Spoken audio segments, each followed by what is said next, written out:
Welcome back to News here on the Rise News. Now to sports, the Nigerian national team handler has moved quickly to quash reports that Wilfred Ndidi left camp for other reasons apart from injury.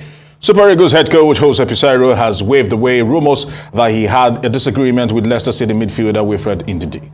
The Portuguese manager insists that the only reason why Ndidi left camp early for England was because of injury and nothing else. Wilfred Ndidi had suffered an injury in training, which ruled the midfielder out of the friendly match against Algeria on Friday, the 27th of September. The Leicester City ace has since left the Super Eagles camp in Constantine, returning to England, where he's expected to receive treatment from his club doctors. But reports from the Nigerian camp in Algeria suggest that there was more to Ndidi's premature departure. Now, joining us to discuss the Super Eagles outing, which will be happening today. They'll be having a test game and also quash some of the rumors, is the media officer of the Super Eagles of Nigeria, Babafemi Raji. I want to say thank you very much for joining us here on Newsday. Yeah, thanks for having me, Aaron. Now, let's start it off. There are talks that Wilfred Ndidi had a standoff with Jose Peseiro, and that led to him leaving the camp. That's the reports that he is injured are false. Talk to us about this. Well, thanks so much, Aaron. For the 18th time, I keep saying it's unfortunate that kind of story came out from the blues from nowhere. It was a notorious concussion, and nothing of such happened. As explained by the player himself, who had to take the pains of, as I see the medics going on social media to respond. And of course, the coach, Jose Peseiro, also stated in clear terms what happened, what really happened. He already had the last match they played for Leicester City. He felt a slight pain around his hamstring.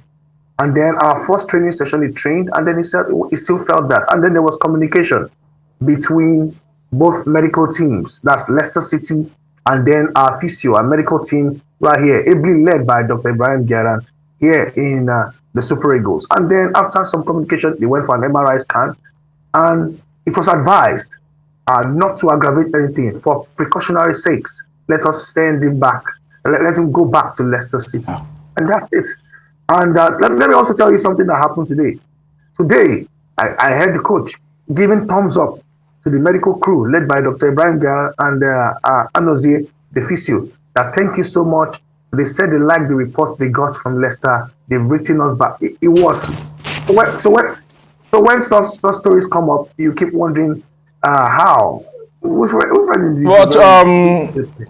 top post, you know that they say there's no smoke without fire. So probably, if you say this came out of the blue, then where is this coming from? Because I know Wilfred Ndidi, he's not one of those cantankerous fellows within the ranks of the Super Eagles. But where is this coming from? Well, these days, some people bring out smoke and fire at the same time from nowhere, just like this.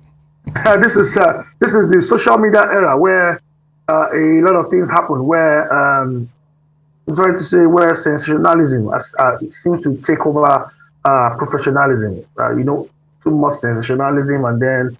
But again, let's just assume that phase has passed. It did not happen, and such did not happen. Wilfred Ndidi truly left the camp on the advice of the medical team from both ends, the Super Eagles and Leicester City. It was part of the precautionary measures taken, not to aggravate an already existing situation. And that's it. Nothing more than that. This is not PR. This is not trying to manage anything. This is a real medical issue that the doctors, the medical crew from both ends sorted out. So wherever the other stories from having issues with the coach, oh God, I don't even know where that came out from. So that should be one of the wonders of the world at the moment. All right, wonders of the world, you say. Let's talk about more pressing issues. We know that the Super Eagles will be taking on the Algeria B team today in a test game. Talk to us, what time is it, and what is the coach expecting to get out of this particular encounter today? Well, the kickoff is 5:30. It's a test game. It's just like the coach told the players, feel free, go play, enjoy yourself, play good football. And he wants to assess a lot of things. The players get to feel them before the main game against the A team next week, Tuesday in Oran. So he just wants to feel the pulse of the players, let them enjoy. They've trained, and then try out new strategy. I'm sure it's starting lineup which will be out very soon. An hour before the game, we'll push that out. You might notice some changes, a lot of wholesome changes, because it will try a lot of things in that game, and it's even behind closed doors. So it's just a regular test game, just to make the players, feeling. I'm sure you want to try the new players as well because it's a test game. He needs to see them play and see how they will respond or how they responded to his strategies, tactics. This is more like a mock test, especially for the new guys. And I'm sure that's the essence. And talking about the game against Algeria, the main team on Tuesday, the coach stated clearly that there are two things he wants there. He wants to win that game because for you to win the AFCON, which is the goal of the team, you must have the winning mentality. He wants to go ahead to win the game, and not just that, prepare the minds of the players, have that winning mentality as they forge ahead towards winning the next AFCON. All right. Finally, before I let you go, just talk to us. We know nothing is in the horizon for the Super Eagles in the interim, understanding that for the year 2022, it's all barren for now. No thanks to the fact that we didn't qualify for the World Cup. What is the motivation to go against Algeria? And what is the coach expecting to get out of that particular friendly game? That the motivation is we're on course to win the next AFCON. The immediate objective of the team. I remember when Coach Joseph Peseiro had the first meeting with the entire team. He said, see, guys, I'm here because I know we have quality and quantity. And I want to harness this talent to win next AFCON. Now said the goal is he did a full presentation, 1 hour with us, and said, I want to win the next AFCON. What we want to achieve from these friendly games we'll play, the one against Algeria and the main team on Tuesday, and even against Portugal in November, will be gradual progression towards winning the AFCON.